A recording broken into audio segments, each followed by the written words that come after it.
Hello and welcome to Fast Talk, your source for the science of endurance performance. I'm your host, Trevor Connor, here with Coach Rob Pickles. A few episodes ago, we talked with Dr. Stephen Seiler about how to best perform high-intensity interval training.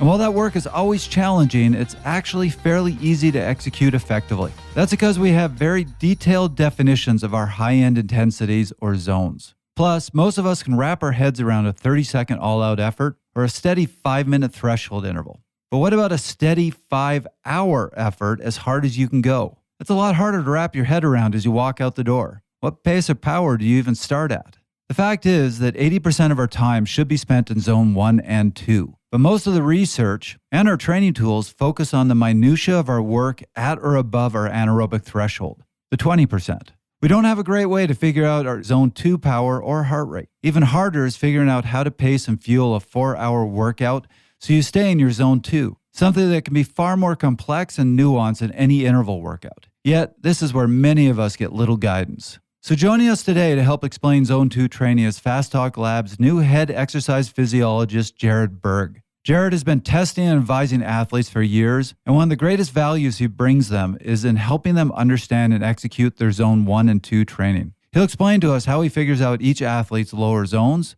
whether we should train at the top end of zone 2 or if there's a value in training in zone 1, the physiological gains of zone 1 and 2 training, and how to best execute a zone 2 workout.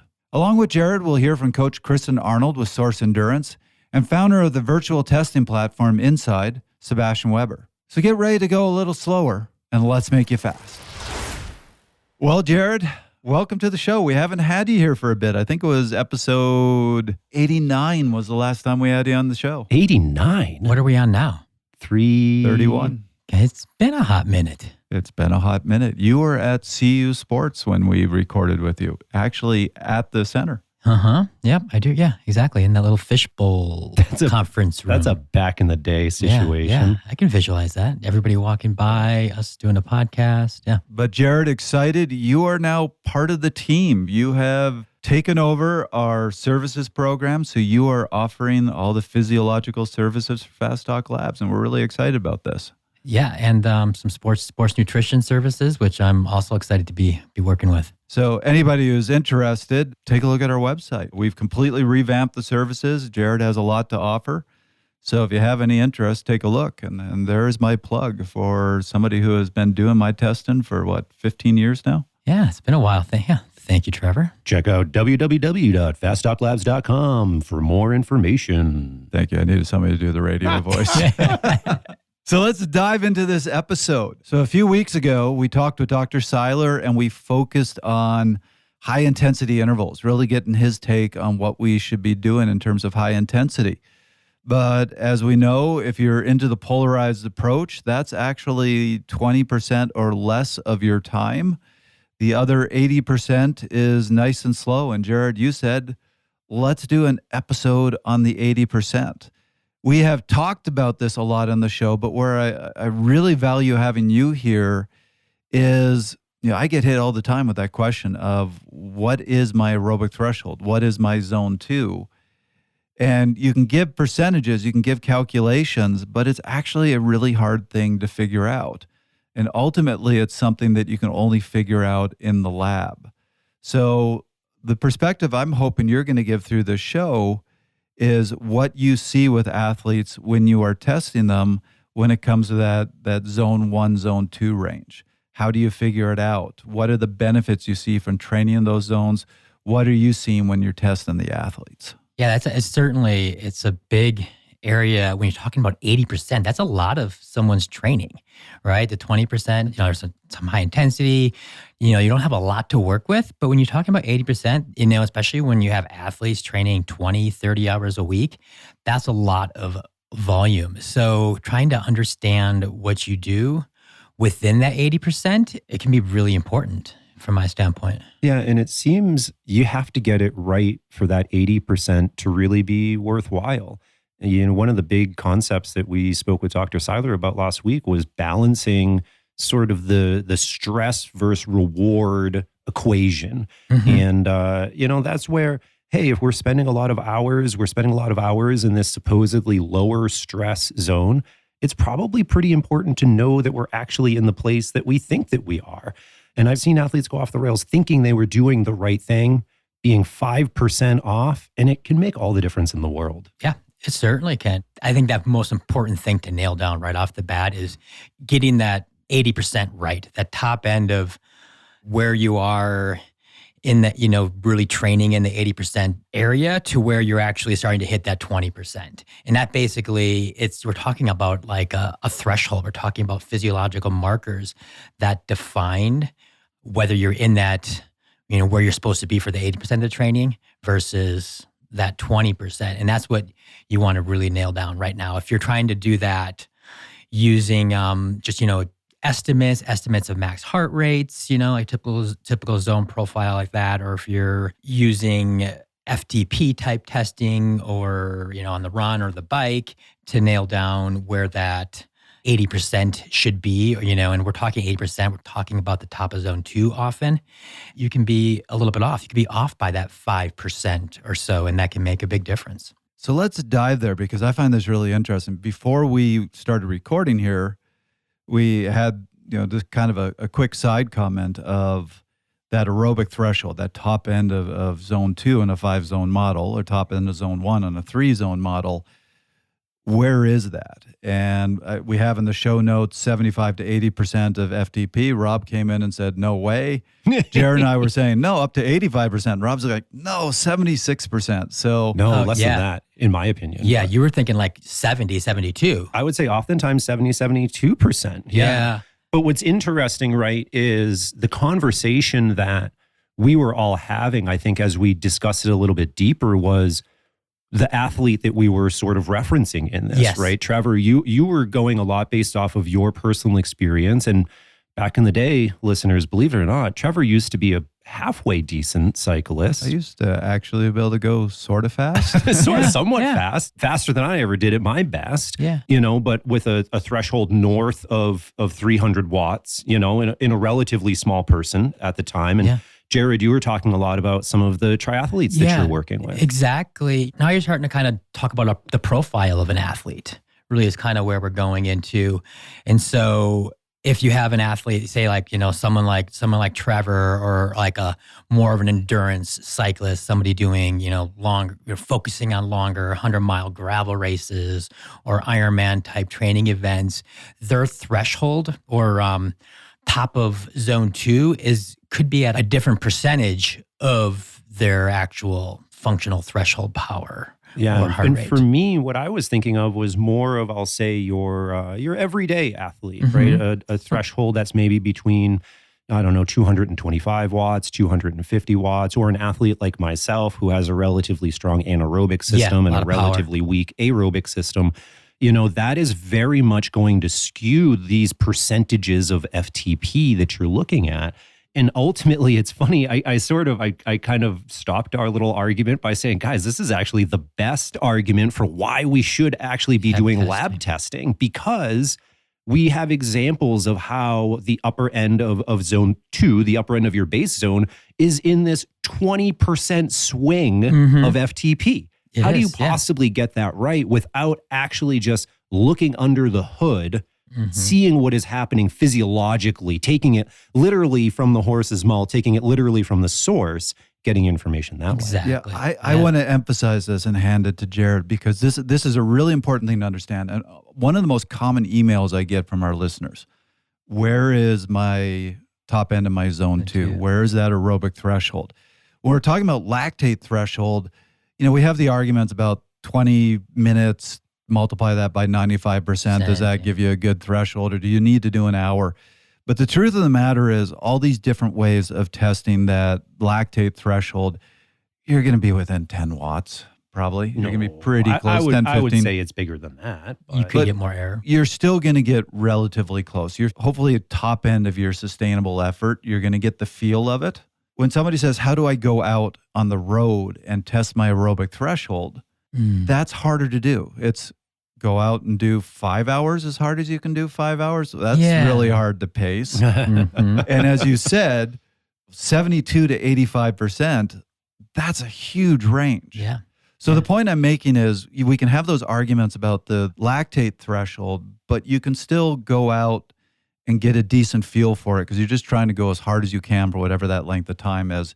We don't have a comparable thing for that lower threshold. Yeah, Trevor, and tacking on to what you're saying, and this is just my personal style of coaching, oftentimes anything that's above threshold, LT2, FTP, whatever you want to call it, I kind of let athletes do what they're capable of performance-wise for that unit of time. 4 by 8 minutes, as hard as you can, which is probably about this percent of FTP, but it's not percent FTP driven.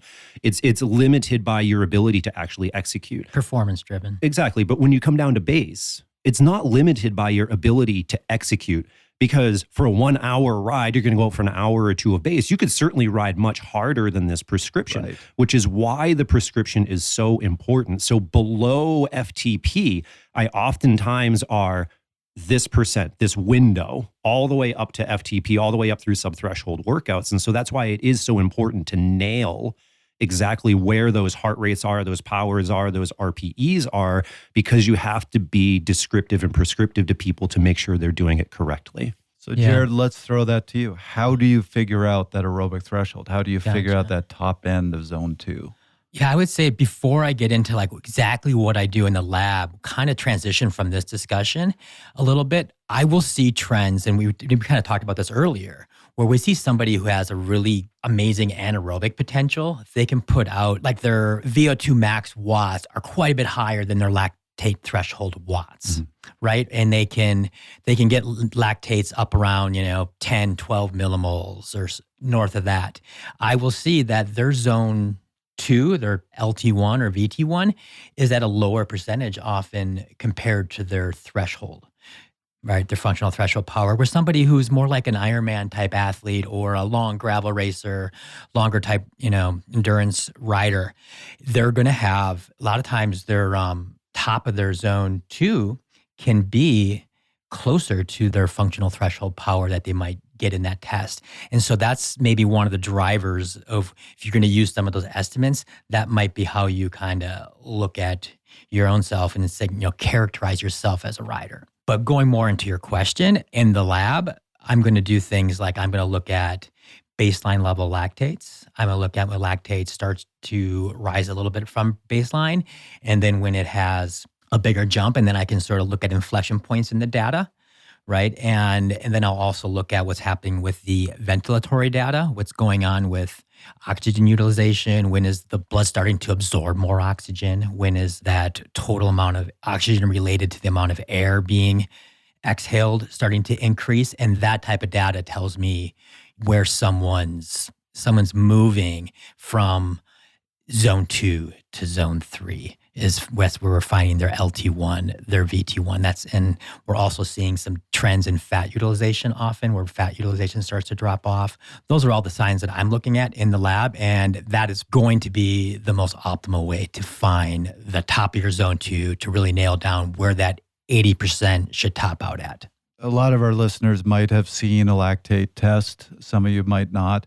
So basically what you're doing is you're having, I think your test is 5-minute stages. Yeah, I'll do 5-minute stages almost all the time.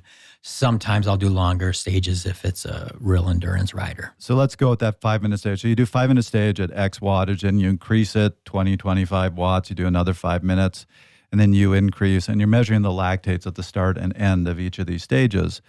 And what you'll generally see is for a certain number of stages, it's a flat line. Lactates aren't going up. Yeah, baseline. And when you get towards the end of the lactate test, you see it kick up really quickly and lactates start going up. And that's when you know athletes hit threshold and now above threshold. Yes. But I remember, so you were working under Dr. Sam Malam for a while. I remember him showing me this. The difference between a highly trained athlete and a very novice athlete is the highly trained athlete, it's going to be flat for a very long time and then just kick up. Where an untrained athlete, they might be flat for a single stage or two, but it starts to creep up actually very early on, even before you get to that steep part. Yes. And I would say as a tester, my trick with that is I'll start the higher trained athlete at higher workloads. Yep. So it's like where the athlete's not training as much, is not as well trained, we'll start maybe at 1.5 watts per kilo. Are you doing watts per kilo still? I for do watts athletes? per kilo. Wow, the Inigo rubbed off on you, and I like stuck. the relative, and I don't always have to do half watt per kilo jumps. I'll do 0.3 watt per kilo jumps. Sure. I'll do, I'll Right. make it personalize it toward the athlete. towards the athlete. So it could be anywhere between like a 20 watt to a 40 watt per kilo jump, total watt jump, depending on the size of the athlete. With all the weight I put on since the last time you tested me, that's bigger. No, I know, jumps. right, man? Jumps It kills you. Let me tell you, man. Having done the test the Inigo way as well. Whoo, baby. Yeah. It's all muscle though, right, guys? Is that what? Yeah, that's why it's all lunch muscle. Yeah, watch. Well, there you go. No, Trevor, I will say I think that I have seen this phenomena that you're talking about, and I refer to it as an upward sloping baseline, right? And what you want to achieve is say maybe a series of stages that have lactates that are like 0.9, 0.9, 0.9, 1.0, 1.0, and then it starts to jump 1.5, 2.5, 5, 8, 10, a bazillion. Mm-hmm. But sometimes what we'll see, and I see this oftentimes in athletes who are less trained or athletes that spend a lot of time in kind of a tempo zone, is that they'll come in and their first lactate will be relatively high. It'll be like 1.3, 1.4. And the next stage, it's already jumped, but it's jumped a little bit. Now it's 1.6.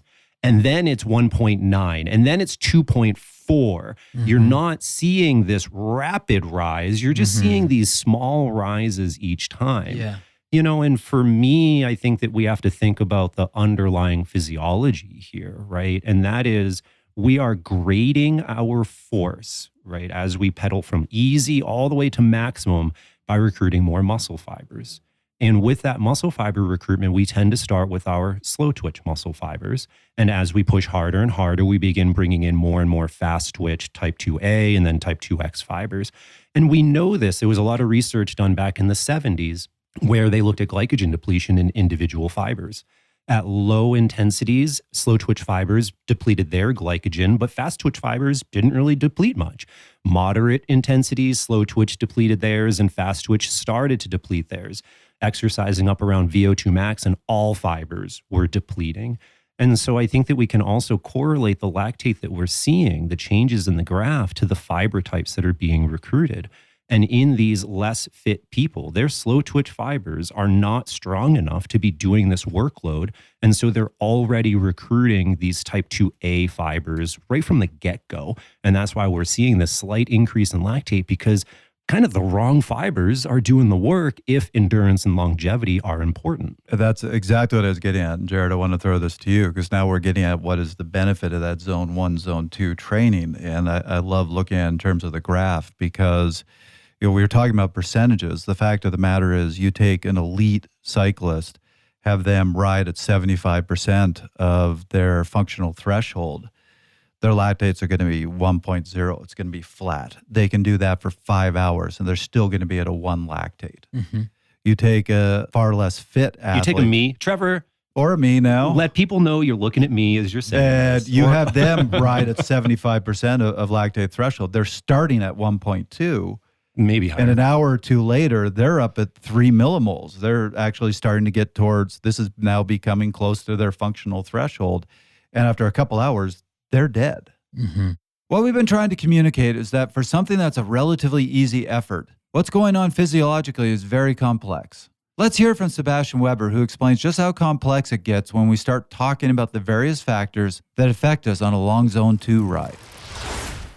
So the factors obviously you need to look at is glycogen. That's one of the first things that comes in mind. So glucose levels, glycogen levels. Are you fueled?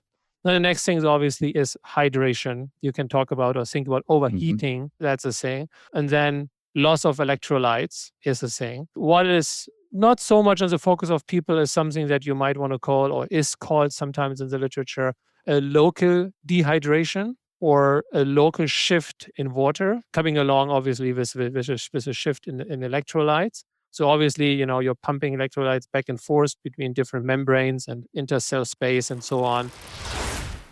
So now we're kind of going into what happens in those training efforts. What does that look like? So that's where it's really important to really make sure that you're understanding where that top of zone 2 is, where your LT1, your VT1 is, right? All those are kind of interchangeable. And so, you kind of hit it on the head there with like, when you are at the top of that zone 2, that is an effort that you should be able to hold for, 2, 3, 4 hours, right? Does it mean that you need to every time? That's sort of what we're trying to discuss here right now. And you kind of mentioned, well, now like that same effort that gave you 1.2 millimoles might be giving you 1.8 3 or 4 hours later. And so would you get better quality with that training if you broke it up into intervals or you did smaller pieces? Would you start to put out more power, drive more watts at LT1, right? Or at top of zone 2? My answer to that question is yes, you would. And that is sort of a little bit of the magic that we're trying to discuss here. And what do you do with that 80%?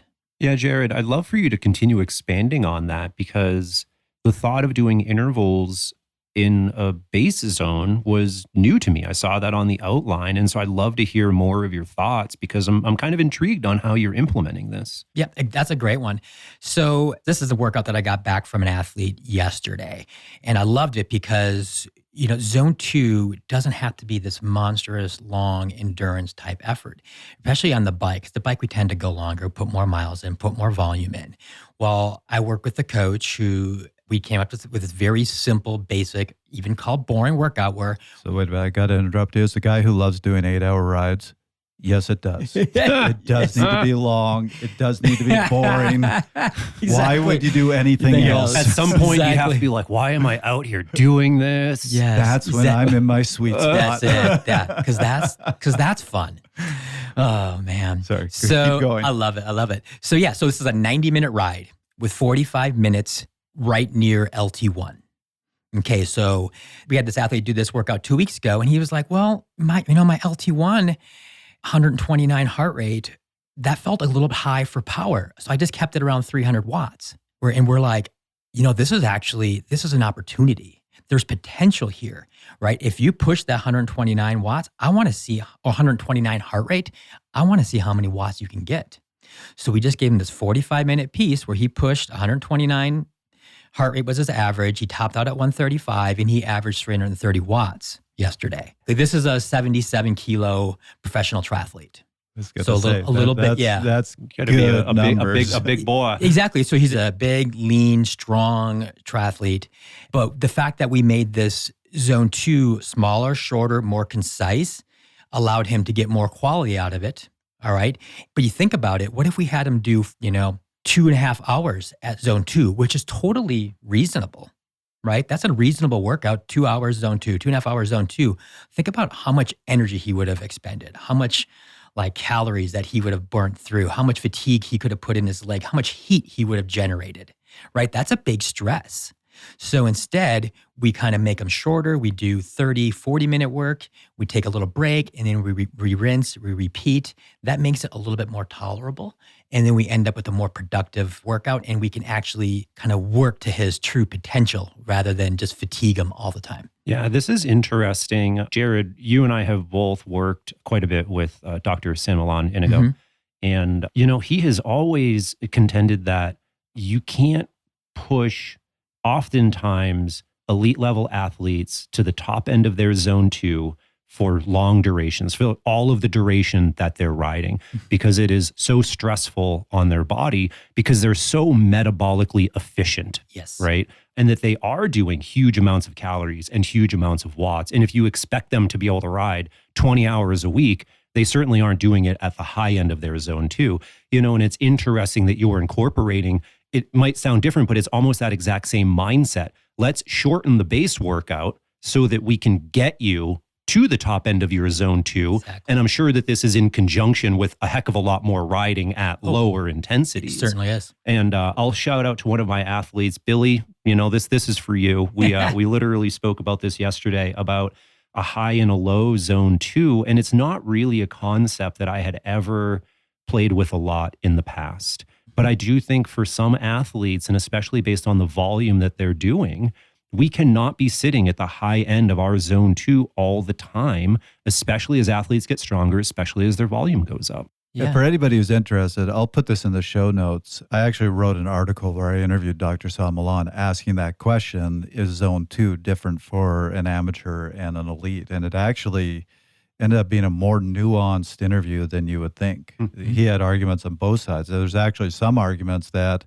even though you got a top pro doing zone 2 at 300 watts, they can sometimes handle that better than the amateur at a much lower wattage, which was a really interesting conversation. So we'll put that in the show notes. Anybody wants to check that out. Rob, as you were just saying, I was expecting him to go, oh yeah, no, that kills a pro. And that's not where he went. Yeah. And you kind of brought up the point, is there two aspects of zone 2 or two different sort of levels, like a low zone 2 and a high zone 2? Physiologically, sometimes, and I think you've probably seen this a little bit too, we might see fat max higher than the top end of zone 2. So that might be that low end of zone 2 where fat max is, and then where lactate is completely flat in baseline before it starts to rise to those sort of like, 1.4, 1.5. Where it creeps up just a little bit. Yeah. And you're like, you know what, I'm going to still give this top of your zone 2, but that's the top. But maybe there's that before that is that sort of low zone 2. That would be the only like sort of physiological markers that I would see that would suggest that there's sort of like some other things that would kind of pinpoint that low zone 2 area. Yeah, I mean, I think that we saw this a lot, Jared, right? When we were doing work with Dr. San Milan, and maybe you're still looking at it this way. And Dr. San Milan is the first person that I saw do this, that we would actually graph lactate versus fat oxidation. Yes. Yep. And we would see pretty clearly like, wow, lactate's at a baseline and then it jumps up. And then we would also see fat oxidation is pretty steady and it jumps down as soon as lactate is jumping up. And we're talking about measures from two different parts of the body, right? We're getting lactate, from the finger if you do it right and from the ear if you do it wrong. Jared's an ear pricker. I go both ways. He's a swinger. I'm swinging. Oh, okay. I like you again. Yeah, see? And What is your issue with the ear? I hate the ear. Why? There's something about somebody like wrenching on my ear as I'm riding a bike and like my hair is sweaty and I don't like the ear. There are some people that swear by the ear though. Yeah. I'm the exact, as the athlete, I'm the exact opposite. Right, yeah. Because I hated being in studies where they're pricking me once or twice a week. Yeah. And then I can't type. No, that's the best part is 3 days later, you're like, why the hell does my finger? Now I remember. It's the gift that keeps on giving. You remember your lactate test days later. Yep. Anyway, my original point, we're taking lactate from blood samples in the finger or the ear, or comparing that to the fat side of things, which we're taking breath by breath from the mouth, right? Exactly. By what you're exhaling in terms of your VCO2 and VO2. And so it's amazing that these two measures tend to correlate almost a 1.0 correlation. Yes. It's at least 0.9 every time. Yeah. It's amazing. It is really good. Yeah. It's really strong correlation. Fast Talk Labs is now offering athlete services through Jared Berg, who you've met on today's episode. Jared is an exercise physiologist, registered dietitian, and a certified strength and conditioning coach. He's also performed thousands of lab tests at the Boulder Center for Sports Medicine, the University of Colorado Sports Medicine Program, and now for Fast Talk Labs. Jared Berg offers VO2 max and lactate testing, sweat rate and electrolyte loss analysis, sports nutrition baselines, race day nutrition plans, and help with recovery from injury. Visit fasttalklabs.com to see new athlete services and how we can help you go farther and faster. So, want to dive into the primary point of this conversation of the benefits of training in zone 1 and 2 that you see in the lab. But before we do that, can I just throw out, based on our conversation here, a definition of what we mean by that aerobic threshold, which is that top end of zone 2 in a 5-zone model? No. And you guys can tear this apart, but I'm going to start and then let's land on a definition. I said no. Well, I'm going to do it anyway because I don't care. Whoa, fighting words. On a lactate test, that zone 2, I've seen two different definitions of it. One is it's the point where lactates start to kick up. Another one is it's where lactates hit right around 2 millimoles. Yes. So I like to use it where it's the start to kick up. Yeah. Thanks, God. Yes. Thank you. Because there's different things. This is where data interpretation becomes important. Like say if you're you're pricking your own finger, you're getting your own lactates or whatever, and you're like, oh my God, I saw 1.9, 2.0, 2.0, and then it started to go up. Well, there could be different reasons and why that is. You may have went on a bender last night and you have a little extra, alcohol in the system, and we're seeing that with higher lactates. Or the other way around, the best way immediately to improve your lactate profile, total glycogen depletion. Oh, Lactates through the floor. Look It's like incredible. a superstar. Oh, yeah. the best. Yeah. So just not even low carb. Let's go no carb. No carb. No you carb. don't. You just barely even make lactate at that yeah. point. Those guys are having so much fun with that. Yeah. I did a test where I peaked out at 3. Yeah. 4. Oh my gosh. Yeah.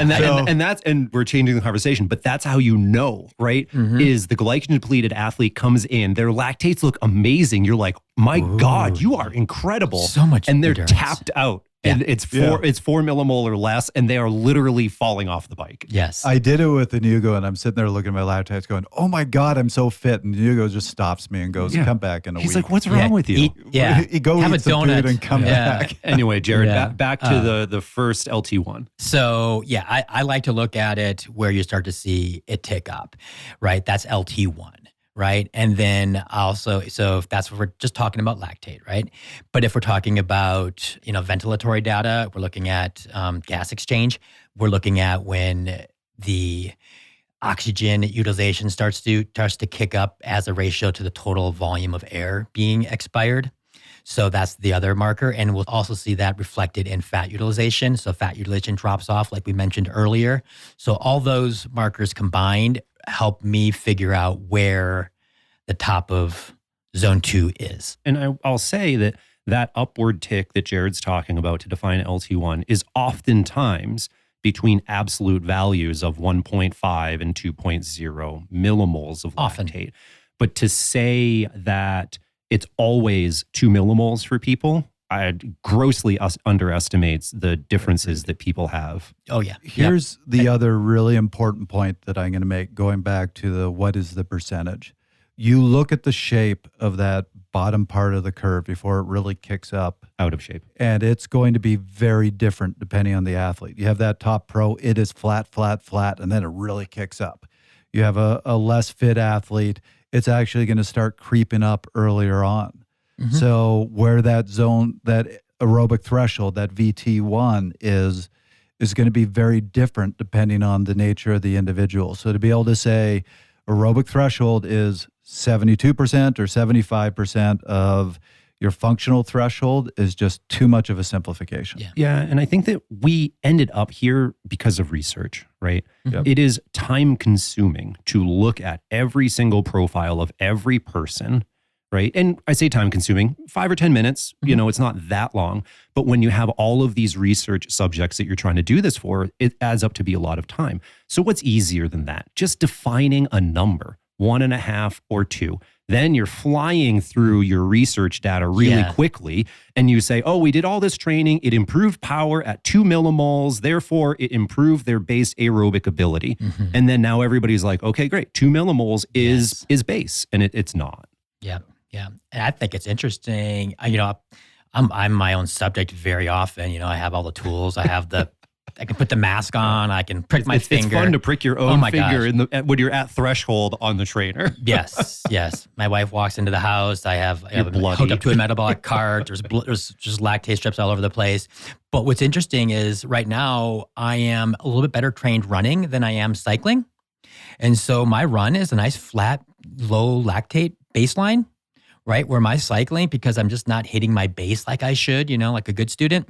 And it's sort of that upward ticking. So I have different profiles based on my sport right now, which is kind of interesting. Yep. So I hope this listener is actually listening to this episode, because a year or two ago, a listener reached out to me. He had been cycling for about 2 months and was asking if he should get his own lactate meter, because he does a lot of training on the trainer, and said, would this help me? And I replied to him, this is really hard to do. There's no way you're going to get good results. Don't waste your money. And he bought the lactate meter anyway, and he did it. He ran himself, pricking his own finger. He ran himself through his own lactate test, sent me the results, and damn it, it was a perfect lactate curve. Yeah. Yeah, he did a good job. You got good samples. It can be done. I will say, Jared and I have both pricked a lot of fingers and ears in our day. even the best of us mess up samples. Yeah, we know what a good sample is and what a bad sample is. And that's the difference, knowing what a good sample and a bad sample is. But I will say, hey, portable lactate meters, handheld ones, quality is pretty good. They're not as good kind of as the YSI, CLIA certified laboratory stuff we were using before, but they're good enough for this. That people are able to have this technology in their own hand, that's not the hard part, right? Doing it on yourself, that actually is very difficult. You have to have a process. You have to know what you're doing. You have to be really good about removing your sweat, not contaminating samples. It's very difficult to do it on yourself. So if you do want to go down this route, have a friend or a partner or somebody else, that does it with you. But the thing that I will say people struggle with the most is the interpretation of the data. And that is something that, like working with Jared, you're able to do is say, hey, I got these numbers, Trevor. Let me send them to you in an email. What the heck do they mean? And how do we put this stuff into practice? How do I make actionable changes to my training based off what you see? And in my experience, it takes seeing hundreds and thousands of tests and understanding athletes to truly begin understanding. And there's even now, in the beginning of my career, there's some interpretations that I made that I now know were the wrong way to look at that. Yep. And I wish that I could go back in time and say, I'm sorry, I told you the wrong thing. Whoops, I now know better. And so really the interpretive knowledge is really what's key and paramount here. I would agree. An art form. Yeah, because you brought up that point of with yourself where you had those really low lactates but you peaked out at 3. Yeah. Like we got to think about we got to ask the other questions. Yeah. What the hell is wrong with you? Yeah. Like what if you ate for the last 3 or 4 days? This is why I can't sprint. Exactly. So, is there an energy availability issue? And within that energy availability issue, is there a macronutrient distribution that is off? Mm-hmm. Right. So those are the questions we start to ask when we start to see lactate profiles. Or is there some sort of systemic inflammation? Did you just have COVID? So you have to think about the big picture along with the data that you're getting. And so that's something that, you kind of want to think about. You could use someone like myself to help you, look at the data that you're getting. Yeah. So could I give you the simple answer? I scheduled the test 2 days after I completed Cascades. Yeah, you were just done ruined from the at that event. point. I was just done. Yeah, Yes. God. Yeah. What's interesting, and Jared has tested me outside of the lab at his house. I've done testing in Jared's living room back in the day. Yeah. And that was prior to me doing Pisca, I think, a few years ago. Yeah. I don't remember, maybe. And my results weren't really that great in the whole scheme of things. And it took me a long time to realize why. And this is a word of caution to everyone out there. It wasn't until I did a study with Dr. San Milan looking at continuous lactate monitors, where I was literally taking lactate samples like 6 or 8 times a day for weeks straight, that I realized caffeine and stimulants. So if I take ADHD medication or if I drink caffeine, my lactate drives through the roof. And I rolled up to your house sucking down like an Ozo latte like I am right now. You never used to drink coffee. I never did back in the day. No, yeah. I remember that. And it is amazing how much caffeine drives my lactate through the roof. Even just resting lactate, exercise, everything. And I had to take hundreds of lactate measures on myself to actually figure out that pattern. Nobody talks about stuff like that. Yeah. At BCSM and CU Sports Med, we didn't have anybody refrain from caffeine. No, we just figured, caffeine's going to boost up substrate fat utilization Oftentimes and it does. glycogen sparing, in a long event. So maybe that's not bad. Yep. But that's interesting for you to get that. Yep. It just opens up the whole doors for a whole new study, So Rob, you're going to get a laugh out of this. No, I don't. Talk about the testing. I never laugh. So, This is serious business. there you go. Jared asked me to order a whole bunch of new lactate strips because we were out last week. Good. And so I ordered like 200 strips, which, as you know, is not cheap. No. And then I get a call from the company. They're like, are you sure you want to order these? I'm like, why? And they're like, these are for dogs. I love that. Exactly. We all have dogs. We could I'm sure we could get a whole business. I mean, I was at dinner the other night in Des Moines, Iowa. Des Moines. Yes, with a couple that trains horses. Okay. They're doing all the same thing. Oh, yeah. We went from, talking about running or whatever that their sons and our daughter was doing. From a hoof?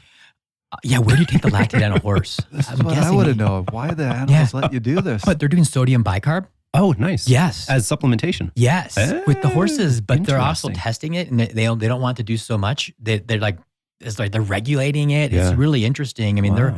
they're getting into all the stuff. I bet you there's big money in horse physiology. way more than We're doing this humans. wrong. I know, Trevor, there's a better- knock down a wall, put in a horse treadmill. Yes. You had one at CU Sports. That thing was cool. The big treadmill? Oh, it's like the size of a room. Yeah. I have the same size treadmill at home. Did you? That's just a nice woodway. Yeah. Okay. So I think we've done a good job of explaining the complexity of that VT1, that aerobic threshold, trying to figure out what it is. So Jared, let's shift gears here now. What are the benefits of training in zone 1 and 2? And so let's start with the overall and then maybe separate. Is there a difference between training in zone 1 and zone 2? So we'll first break it down. We talked about those really well-trained, high-trained endurance athletes, right? Those athletes who are putting in big volume of hours, right? If we said, you know what, just do 80% of your training, zone 2 or below. Well, they're very motivated, right? They start doing 80% of their training in zone 2 towards the top of zone 2. They are going to be really, really fatiguing and stressing themselves out. So that type of athlete, we may want to look at somewhere around 40 to 50% of their training is in towards that top of zone 2.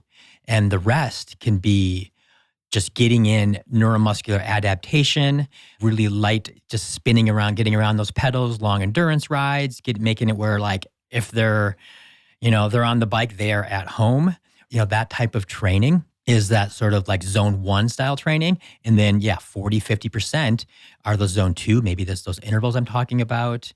Maybe it's just a 90-minute piece in zone 2.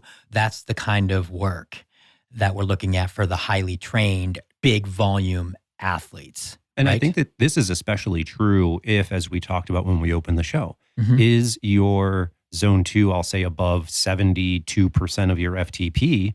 If we're talking 80% of your Yes. FTP, then I think that's where we're at the place where we need to be limiting the upper end, Mhm. and that this zone 1, zone 2 conversation becomes very relevant. Very relevant. In my opinion, you take somebody whose FTP isn't quite as strong, maybe their zone 2 is relatively low. I don't know if there's a relevancy between 1 and 2 for that person or not. Yeah, that's a good discussion point. I would say that there's definitely less relevance, but there is still some from my perspective. But when you're talking about someone who's training, the Surgeon General recommended hour a day, right? Or, 30 minutes to 60 minutes a day. Whatever they recommend now, I forget. it changes all the time. So we're talking about a different athlete, and then maybe they're not, don't have the same level of fitness where, like a zone 2 doesn't feel like work. They're not running as fast. They're not biking as fast. A stiff breeze can put them above, zone 2 kind of thing, or a slight hill. So that at that point, they may do that of that 80% that they're supposed to be in zone 2 or below, they might do 60, 70% of that, really only leaving about 10 to 20% for zone 1, right? Because they're not going to get as much out of that zone 1. But there is still some importance with training in zone 1. And I feel like that goes more into like the nervous systems. Okay, that goes more into you have some parasympathetic drive when you're actually exercising. And that parasympathetic nervous system kind of helps us control our heart rate throughout all intensities. So if we have some ability to actually engage our parasympathetic nervous system while we're exercising, that is an amazing asset to have, because we always think of exercise as fight or flight, sympathetic, drive, go, go, go. But if we can still exercise and have that, I'm running or I'm biking and I still sort of feel like I can, hum a tune, I'm sitting on the couch and it has that same sort of sensation, that is good. And that might allow us to actually do more work with lower heart rates and then push the potential of our higher intensity training eventually. Yeah, and just to recap what Jared said, because these terms may or may not be familiar to people, right. between sympathetic and parasympathetic. And Jared, you did say it, I'm just highlighting it. The sympathetic drive is that fight or flight. It is your body is tuned up. It is super geared up for performance. Everything is turned up to 11. It's helping to protect you. It's helping to save your life from saber-toothed tigers. It's helping you to win a race. The other side of that is more of that rest, relax, recovery, the eating. That's your parasympathetic nervous system. And it's oftentimes, depending on what you're doing for exercise, not really being utilized that much, right? The work that our intestines does goes way down during exercise. That's the parasympathetic system turning down. And what Jared is saying is, hey, there are times you do not want all of your exercise to be really activating this sympathetic nervous system, and then we get some parasympathetic drive, things that keep your heart rate lower, so on and so forth. That can be worthwhile, and we modulate that by altering our exercise intensity. To add to this, it's been a long time since we brought this up, so worth bringing up again. There were some interesting experiments a long time ago that I'm not sure they could do anymore, where they took frogs, completely disconnected the nervous system from their hearts. So there was no sympathetic or parasympathetic drive, and their hearts would beat at 100 beats per minute and just stay there. Correct. So parasympathetic drive lowers your heart rate. Yes. Sympathetic drive brings up your heart rate. And so everybody's been hearing about heart rate variability. This is the new thing. Basically what that's showing is when you have a lot of heart rate variability, you have both strong parasympathetic and sympathetic drivers, and they're constantly kind of fighting with one another, so heart rate's going up and down constantly. Where when you're fatigued and you just don't have as good a neural drive, you're going to go towards that just steady, always at the same rate type heart rate. Yeah, exactly. And the other reason, you talk about, so that's a great reason for even the person who's not training a lot to still do some zone 1, some easy training.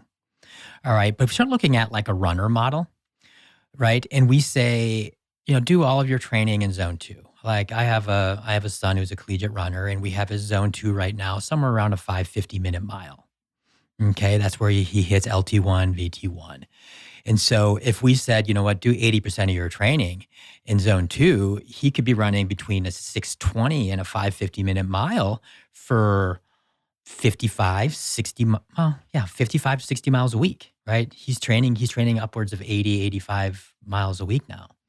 And so that would really break him down, right? So now we say, hey, well, what do we do? We give him zone 2 intervals or, little pieces. A big popular run that we do is a 50-50 run. We're like, do 50% of your training. You do a 50-minute easy in zone 1, 30 minutes in zone 2, and 15 minutes easy in zone 1. Very basic workout. But then we also he's doing at least, his doubles where he does an easy shakeout run. Those are in zone 1. And we want those runs to be so easy where he doesn't feel like he's getting a big stress on his body, but he is getting sport-specific training. That is the goal there. We don't want skeletal stress, right? We want that as low as possible. So if he was to run those at a 7:30, that's too much musculoskeletal stress. But I want him starting at 8:30, feeling his way down to maybe a 7:50 or so, but keep it just really light. Feel like he's just doing a little shuffle. Sometimes they'll call it the Kenyan shuffle. So I want to tie this into our episode with Dr. Seiler, and that's where we were discussing again how much high intensity is enough. We were also kind of reviewing a new paper that he had come out with, and I think a big takeaway from that show is this: high intensity interval training is awesome. It is an amazing source of adaptation, stimulus for adaptation within the body, but it is very costly, right? And so we need to, again, like I said before, balance that. Now what we're saying is we're almost taking that very similar concept down into the base zone as well. The 80%. And it is true, I think, that especially as a cyclist, as a show that's a little bit more geared towards cyclists, we oftentimes think in those terms. But when you do begin to bring in runners and the mechanical stress that's occurring there, that is another one of those cost benefit stimulus versus stress on the body equations that we need to be considering. Yep, I agree. So what are other benefits that you see in the lab of doing this type of training? I'm going to throw out one because we started to talk about this, is that shape of the curve. And please correct me on this or add to this, but when you have that very unfit athlete, you're going to see at very low wattages, their lactate curve is already kicking up. So what I see when you train athletes with a lot of zone 1, zone 2 work is it flattens out that curve. They can hit higher levels before you start to see a kick up. And to me, that's huge. Like everybody's always talking about, what's my functional threshold? What's my functional threshold? That number, thinking that number is really important. But imagine this. Imagine you really flatten out that curve to the point where you can go do a 5-hour ride at 230, 240 watts, and you're not going to be fatigued at the end of it. Think about that for a minute. Yeah, but you're going to be not tired and you can't sprint, Trevor. Yes. But we're going to get to the sprint line, and I've already dropped you, so I don't need to. No, I'm going to sit on your wheel and draft off you. Oh, boy. Sucker. Yeah, exactly. We'll find a hill. Yeah, exactly. So what you're talking about really is performance gains. That's what you're talking about. You're talking about being able to do more work at lower lactate, do more work at higher fat utilization. And that's what I want to see in the lab, right? It's basically if training is done right, if you're not overcooking yourself by doing too much high intensity or by always doing top end of zone 2, by balancing out to make your top end of zone 2 higher quality, we're going to see your ability to pedal at more watts or run at faster paces at the top of your LT1, VT1. Yeah, I do think that lactate profile needs to fit the goals and what success is for the athlete. But it is very rare that you would ever say to someone, no, we shouldn't be pushing your LT1 any higher. It's almost a universal recommendation. Get it up there. Yep. For sure. So something that was very interesting, brand new study that came out. This was by Dr. Sprague, who has worked a lot with Dr. Seiler, to the point I read it last night, and it hasn't actually been published. I read the submitted version. And they were looking at elite athletes and some of the differentiators of elite athletes. And so they looked at what sort of power can you put out after you've expended 2,000 kilojoules. Oh, So yes. basically think of that as after you've ridden 3 hours, what sort of power can you put out? And said that correlation with performance, correlation with the results, their fatigue power, their power after that 2,000 kilojoules or even 3,000 kilojoules correlated better with results than the power they could put out fresh. Oh, That's yes. how important this is. Can I ask, when you say the power they can put out, Trevor, what was that performance test? So what they were using that was really interesting was the power duration curve. So it's that curve that you can see in a lot of software like WKO, where it shows your peak 5 second all the way to your peak 6 hour or whatever it is. And it's this curve starts very high and then quickly drops and then levels out for a while and then continues to drop. So they have a version where you look at the power duration curve from all their training to the power duration curve only after they've expended a certain amount of energy. And in the better performers, you see those two curves are very close to one another. In the worst performers, you see a significant drop in the power duration curve after 2,000 kilojoules. And I probably lost half of you hearing this, but it's an interesting graph. And maybe I actually use this a lot, so maybe I'll throw up an example in the show notes so people can take a look at that. Yeah, it's interesting because it's a power. They would actually do like a long test after. No, it's just a hard taking all workout? their data. Okay, they're just analyzing. Yeah, data. and this is pro, so they're doing a lot of racing. So the idea is, the theory here is they're after 2,000 kilojoules, they're at the end of a race, going pretty hard, and so those athletes who are winning the races, who are performing better, are still able to put out max power at the end of the race, where the ones who aren't performing well aren't able to put out max power at the end of the race. They're fatigued and can't do as well. And you see that in the chart.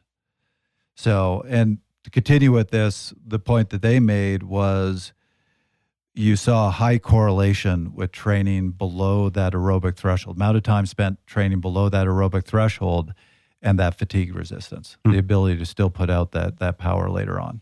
Got it. It's interesting. But what else? What other things do you see? I mean, I would definitely go back into talking about just that power of training. You know, don't disregard zone 1 training and think that it's not effective. I would never call zone training like junk miles. Yeah, the term recovery is probably, it has negative connotations, Yes, right? And that's why I try to do like a low base, high base, because, hey, base is good. This is just a different version of base. Yep. So it's think of it like it's sport specificity training is what zone 1 training is to me. When it's, obviously high intensity training is also sport specific, right? But when you're able to do it without stress, with that parasympathetic drive, that is really effective sport specific training that has a lot of value. It allows you to hit those big volumes and maybe, like you're talking about, do more work later in a ride in a race and do, and have a bigger resistance to fatigue just because you are just so comfortable around those pedals. You're so comfortable shuffling along at an easy pace that you can start to do more at the top of your zone 2. You can start to do more sub-threshold. You can start to do more, maximal efforts later in a race. I will say, Jared, you just touched on something that I want to maybe describe a little bit more deeper. You're talking about, even though you're doing work at this lower intensity, you still see more power at the top of your zone 2. And this is a concept that's really important for people to understand. Let's say, I'm just pulling numbers out of the air. Let's say the top of your zone 2 is 200 watts. A lot of people think to improve that, they have to go around riding 200 watts all the time. That is not the case. Nope. You can ride 175 watts and go out and do that for 3 months and then come back in the lab. And guess what? The top of your zone 2, it's not 200 watts anymore. It's 225. Even though you were 25 watts away, you still got this big bump. And your fitness even improved. So you were still riding at 175, but now the top of your zone 2 is actually 225, right? And you're still getting benefit from that. You don't have to be like banging your head right up against that wall. And oftentimes in prescription, I personally find it worthwhile to be a little bit conservative, knowing that people are going to try to be at the very upper push that they can. Yep, I would agree. And I think that has a place in someone's training cycle throughout the year where it's like you get a lot of value in that. And then you sort of like, you maximize the returns on that. And so you can use that in a certain part of your training phase. And then you can be like, you know what, now I'm going to spend some time pushing some of those top of zone 2 efforts. And then you get not only the gain that you just got from being conservative and really just getting that volume up there, now you started to get some quality work at the top of zone 2. And then you went that 200 went to 225, like Rob just mentioned. Now you push that 225 the extra little bit to 240. And now you're sort of riding right where you want to be, by the time you're starting to like really work on some VO2 max efforts or sub-threshold. And that's how you think about a training program. And that's what I love to assess when I do work with someone in the lab. I see that baseline laboratory values and what they're doing as far as performance. And then I can see them after they've cycled through some really brilliant training phases and come back and retest in, 4 to 6 months. Yeah. Real quick, before we get too far away from it, I want to circle back to something that Trevor was talking about before.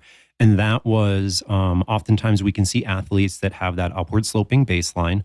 And a benefit of a lot of zone 1 and zone 2 training is that upward sloping baseline becomes flatter, right? Into a more optimal lactate profile curve. But the opposite is also true.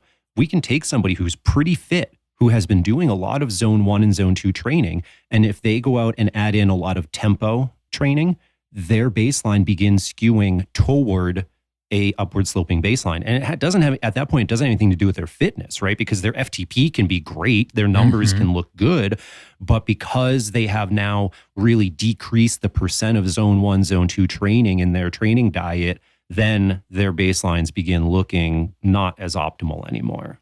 Yeah, this could be a totally like different discussion, but it kind of goes into when you sort of establish sort of what drives different physiological, happenings or markers with muscle fiber types. And, we start to train those tempo and those sub-threshold. Are we starting to like sort of say, hey, those type 2A muscle fibers, those intermediate muscle fibers, are we sort of asking them to be a little bit less aerobic and start to, use glycogen a little bit faster, a little bit even more efficiently and start to, respond a little more towards the high intensity versus when we really do those really easy zone 2 workouts, we're trying to get those type 2A, those intermediate muscle fibers to almost look and act a little bit more like type 1 muscle fibers, right? They sort of bring up their mitochondrial density a little bit more. They sort of, awaken some of those qualities. They start to get blood flow better to those energy factories. And so you kind of like, we're basically like capitalizing on the plasticity of those muscle fibers. That's one of the things that you see constantly in the research is one of the major adaptations you see in elite endurance athletes is getting those type 2 muscle fibers to work aerobically. Yes.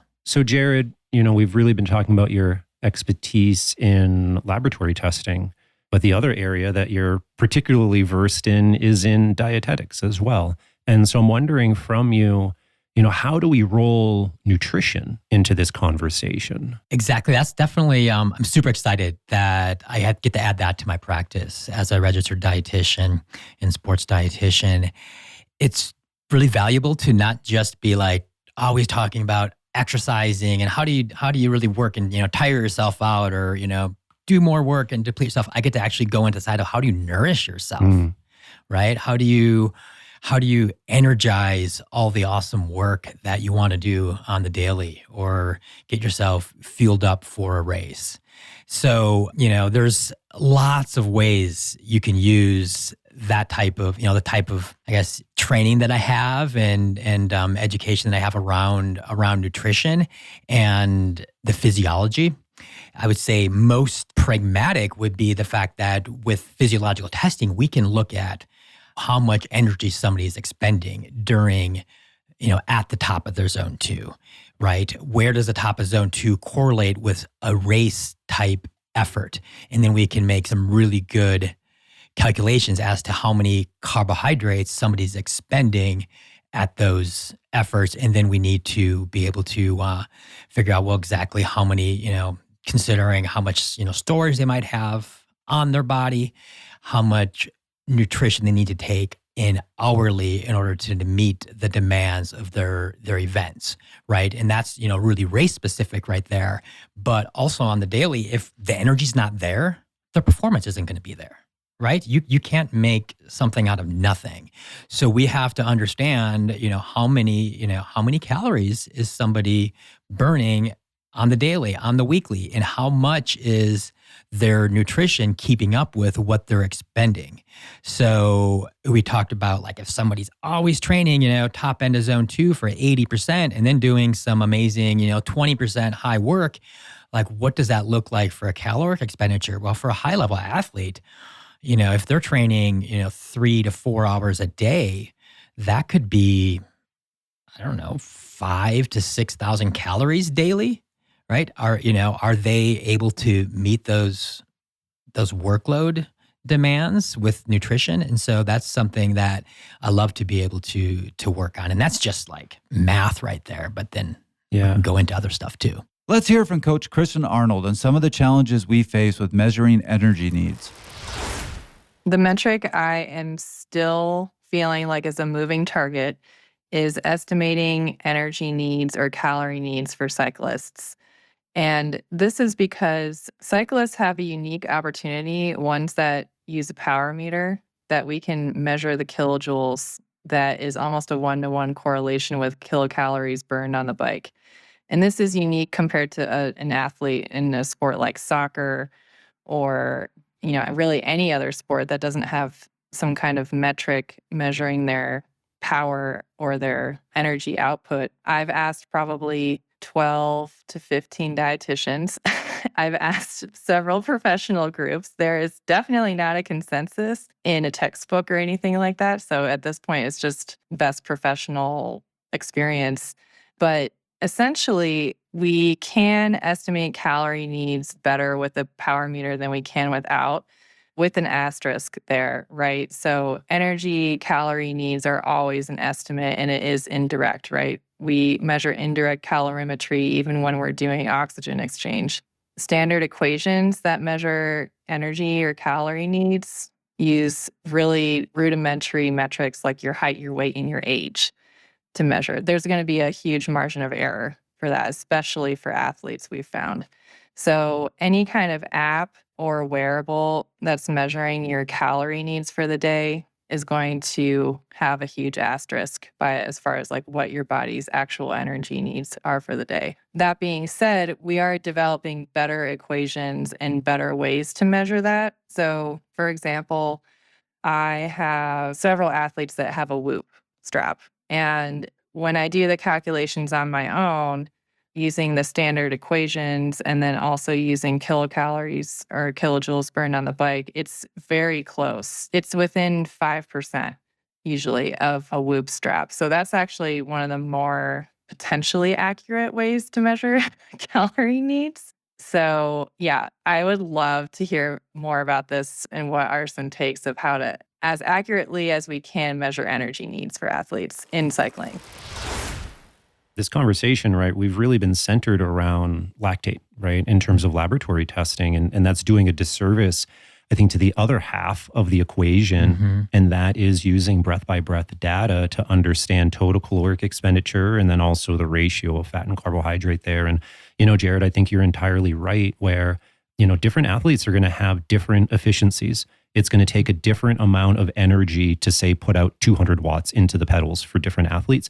And then not only is there that difference, there's also the difference of how are they fueling that energy that they're burning to do it, right? And so it's when we're guesstimating, it's a guesstimation on top of a guesstimation. And maybe we can ballpark it, but we probably can't nearly be as accurate as we can if we're actually testing things, right? But no matter what, even if we do just have to ballpark it, it's worthwhile to work with someone, I think, knowledgeable who can do the math, who can kind of figure out these equations for you as an individual.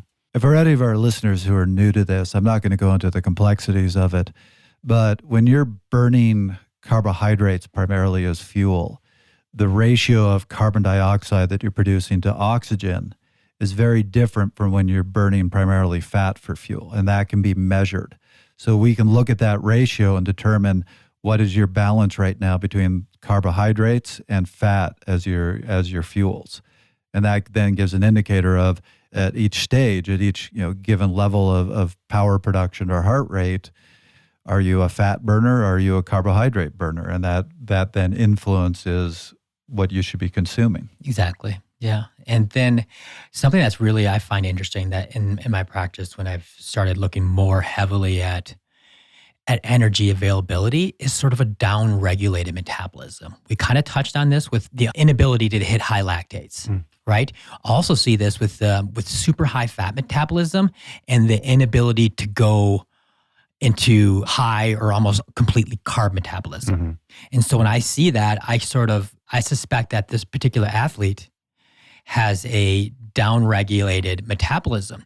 And what I can do by increasing calorie intake, increasing carbohydrate intake, I've never see anybody gain weight. All I see is somebody pedal at higher watts, run faster, they perform better, right? So basically we upregulate their metabolism to do more work. Well, Jared, it's been too long since we've had you on the show. I can't express how excited we are to now have you part of the team. If not, to just be able to come downstairs and get you to test me here, which is going to make it much easier.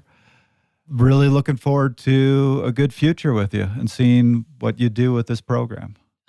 Trevor, thanks for having me. This has been, I'm super excited to be working with all you guys. And it's just so much fun to be able to collaborate and just, the professional development that we all get to work on together. We're all in this practice. We're all learning, and we're excited to be able to share it with anybody who wants to listen in. And this, to our listeners, won't be the last time you're going to hear from Jared. Hopefully, we'll get you in on more shows when you're ready. We might even challenge you with a potluck. Think he's ready yet, Rob? Welcome to the show. I'm a little nervous. All right, guys. So before we dive into the take-homes, we've got a forum question. So all of our listeners out there, please go to our forum on our website at fasttalklabs.com and give us your answer to this question. And the question is, not everyone can get into the lab to have their zone 2 range properly tested. How have you been able to figure out when you are and aren't in your zone 2 and zone 1 ranges? So that'll be up in the forum. Looking forward to your answers. All right, but let's finish this out. So Jared, it's been a bit. We finish out each show with our take-homes, our 1 minute, what's the most salient, important things you want our listeners to learn from this episode. So take a second, give us some thought. What's your big take-home message? I would say the big take-home message would be, just because you can train at the top of your zone 2 and call that your 80% doesn't mean you absolutely should. There is value in training lighter and training in zone 1. There's neuromuscular adaptation to be gained. There's more specificity. And then it can also make your zone 2 that much more productive. And at the same time, be mindful of the work you're doing and fuel yourself appropriately. Yeah, for me, it is that zone 2, because kind of by definition, you can do it for multiple hours. that intensity has to be very prescriptive to make sure that people are doing it, quote unquote, correctly. And we can certainly figure this out based on performances and based on some assumptions, but that may or may not be the most accurate way of going about that. And the most accurate way is to, actually be looking under the hood, inside the body with some laboratory testing. But the way for that to actually be accurate is to have somebody who is knowledgeable interpret that data, because it's not always straightforward. Very rarely do you get the example textbook lactate curve. And that's okay, right? Not everybody is going to have a graph like that. But what do you do when the graph doesn't look like that? And so this is an area that seems simple, feels simple, but it's really not simple. And having a knowledgeable expert is highly beneficial to making sure that your training is as productive as possible with as little stress on your body as possible. So my take home is actually very similar to Rob's, but I tried to say this earlier. I didn't like how I said it, so I'm going to make my take home a retake at what I was trying to say before. A retake home? A retake home. There we go. It'll be a first. So I'm going to go back to that. You can do that 20-minute test or the 1-hour test. And the point that I'm going to make, yes, there are all sorts of arguments and debates, and we've had those discussions about it. But if you give that test result to a Neil Henderson and a Hugo Milan, I'm going to say... Or Rob Pickles or Jared Berg. Rob Pickles or Grant Holicky. Not him. He's, no. Yeah, good point. A Jared. No. We'll say a Jared. No Grants. But the point being, you give a good coach that test. You go out, do your 20-minute effort, give a good coach that test. They're going to be able to estimate your threshold power pretty close to what you're going to see in the lab. There is no such test to figure out that VT1, that aerobic threshold.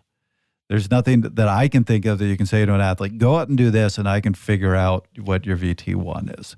That's, as you said, Rob, we need to get under the hood. We need to look at your profile as an athlete if you really want to know what that is. And I think it's an important thing because, as we just talked about, that's where some of the most important training happens. That's where you see some of the biggest alterations in that lactate curve towards being a better endurance athlete. Well, Jared, thanks for being on the show. It was a pleasure. Mine too. Thank you. Thanks, buddy. That was another episode of Fast Talk. The thoughts and opinions expressed in Fast Talk are those of the individual. Subscribe to Fast Talk wherever you prefer to find your favorite podcasts. Be sure to leave us a rating and a review. As always, we love your feedback. Tweet us at Fast Talk Labs.